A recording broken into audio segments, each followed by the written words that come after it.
Pourquoi la RDC est devenue l'équipe que personne ne parvient à faire tomber en 90 minutes? Une question revient avec insistance depuis plusieurs mois.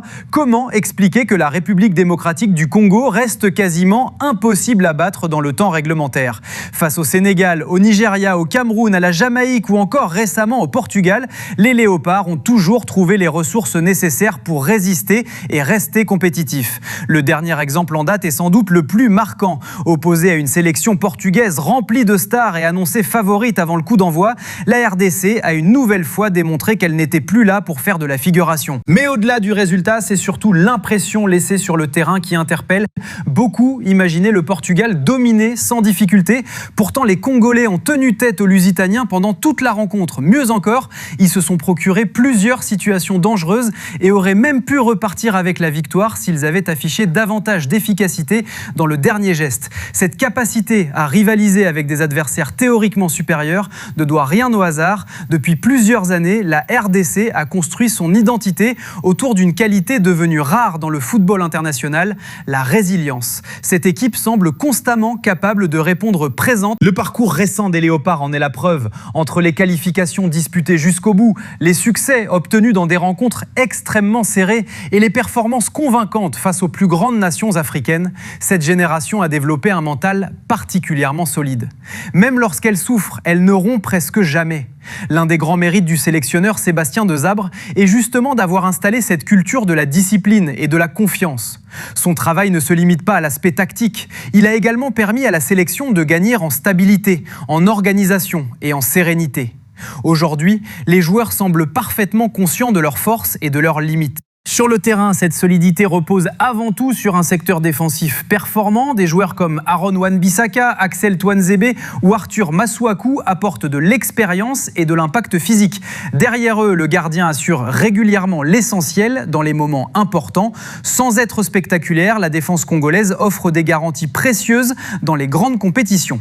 Offensivement, la RDC ne possède peut-être pas la puissance de feu des plus grandes nations, mais elle compense par son engagement collectif et sa capacité à exploiter rapidement les espaces en transition. Face au Portugal, les Léopards ont souvent projeté plusieurs joueurs vers l'avant à chaque récupération, mettant régulièrement leur adversaire sous pression. Finalement, la vraie force de cette équipe ne se mesure ni dans les statistiques, ni dans la valeur marchande de son effectif. Elle réside dans sa mentalité. Cette RDC joue sans complexe, peu importe l'adversaire. Elle refuse de se considérer inférieure et aborde chaque rencontre avec la conviction qu'elle peut rivaliser avec n'importe qui. C'est probablement pour cette raison qu'aujourd'hui, même les plus grandes sélections abordent un match contre les Léopards avec beaucoup plus de prudence qu'auparavant. La RDC n'est peut-être pas encore une favorite pour les titres majeurs, mais elle est devenue l'une des équipes les plus difficiles à battre du football africain et mondial. Et tant qu'elle conservera cet état d'esprit, elle continuera à poser des problèmes à tout le monde. La RDC, une équipe bâtie pour les grands rendez-vous. Le match nul obtenu face au Portugal n'est pas le fruit du hasard, il est surtout la conséquence logique du travail réalisé depuis plusieurs années autour de cette sélection. Aujourd'hui, la RDC s'appuie sur des bases solides, aussi bien dans l'organisation collective que dans l'état d'esprit. Face aux Portugais, cela a encore sauté aux yeux. Chaque fois qu'une contre-attaque adverse se déclenchait, les Congolais effectuaient des replis défensifs impressionnants. La ligne défensive se reconstituait à une vitesse remarquable et les milieux multipliaient les efforts pour protéger leur surface. Cette solidarité permanente rend les Léopards extrêmement difficiles à manœuvrer. C'est d'ailleurs ce qui caractérise le mieux cette équipe de Sébastien Desabre, sa capacité à rester compétitive même dans les moments les plus compliqués. Peu importe le scénario du match, la RDC trouve toujours les ressources pour réagir et continuer à proposer quelque chose de cohérent. Cependant, malgré toutes ces qualités, un axe de progression demeure évident, l'efficacité offensive. Car si la RDC rivalise désormais avec les meilleures sélections, elle peine encore parfois à concrétiser ses temps forts. Mais cette difficulté s'explique aussi par le style de jeu adopté. Face aux grandes nations, les attaquants congolais réalisent un travail colossal. Ils doivent souvent défendre bas, participer au pressing, conserver les ballons sous pression, puis enchaîner les courses vers l'avant. Lorsqu'ils arrivent dans la surface adverse, ils ont parfois déjà laissé beaucoup d'énergie. Cette réalité explique en partie le manque de lucidité observé dans le dernier geste. Pourtant, les occasions sont là. Face au Portugal, les Léopards se sont procuré plusieurs situations dangereuses et auraient même pu repartir avec les 3 points avec davantage de réalisme. Ce qui impressionne surtout, c'est la manière dont la RDC répond présente face aux adversaires les plus prestigieux. Cette sélection semble se nourrir des grands défis. Plus l'opposition est relevée, plus elle élève son niveau de jeu. C'est probablement ce qui explique pourquoi elle est devenue une équipe si difficile à battre. Même après certaines désillusions comme l'élimination frustrante lors de la dernière CAN, les Congolais ont toujours réussi à rebondir rapidement. Cette résilience est devenue une véritable marque de fabrique. Dans ce contexte, les perspectives pour la suite de la compétition sont particulièrement intéressantes. Après avoir tenu tête au Portugal, la RDC aborde les prochaines rencontres avec une confiance renforcée. Face à l'Ouzbékistan notamment, les Léopards devraient disposer davantage du ballon et être amenés à prendre l'initiative du jeu. Ce sera alors un test différent. Jusqu'ici, la RDC a surtout excellé dans un rôle d'outsider, capable de punir les grandes équipes. Désormais, elle devra aussi démontrer qu'elle peut assumer un statut de favorite contre des adversaires théoriquement inférieurs. Des joueurs comme Yohan Wissa ou Simone Banza seront particulièrement attendus dans cet exercice. Ils auront la responsabilité de transformer la domination potentielle de leur équipe en occasion franche, puis en but. La question de la première place du groupe est désormais totalement ouverte. Beaucoup considèrent le Portugal comme l'adversaire le plus redoutable avant le tournoi. Après ce résultat, la RDC peut légitimement croire à ses chances. La Colombie reste un concurrent sérieux, mais elle ne dégage plus la même impression de puissance qu'auparavant, malgré ses récents résultats.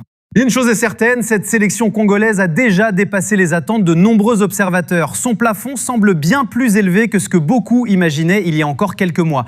Si elle parvient à améliorer son efficacité devant le but, elle pourrait rapidement devenir l'une des véritables surprises de cette Coupe du Monde. Aujourd'hui, la RDC n'est plus simplement une équipe courageuse. Elle est devenue une nation capable de regarder les grandes puissances du football dans les yeux et de les faire douter. Et c'est précisément ce qui rend son parcours aussi passionnant à suivre. La RDC a-t-elle réellement changé de dimension ? Au-delà du simple résultat face au Portugal, le véritable enseignement de cette Coupe du Monde est peut-être ailleurs. Aujourd'hui, la République démocratique du Congo est enfin considérée comme une équipe capable de rivaliser avec les meilleures nations. Et rien que cela constitue déjà une victoire. Bien sûr, certains observateurs pointent encore du doigt le manque d'efficacité offensive. Face au Portugal, Cédric Bakambu a notamment manqué plusieurs opportunités qui auraient pu offrir un succès historique aux Léopards. Mais il faut aussi replacer ces occasions dans leur contexte. L'attaquant congolais a livré une prestation extrêmement généreuse dans les efforts.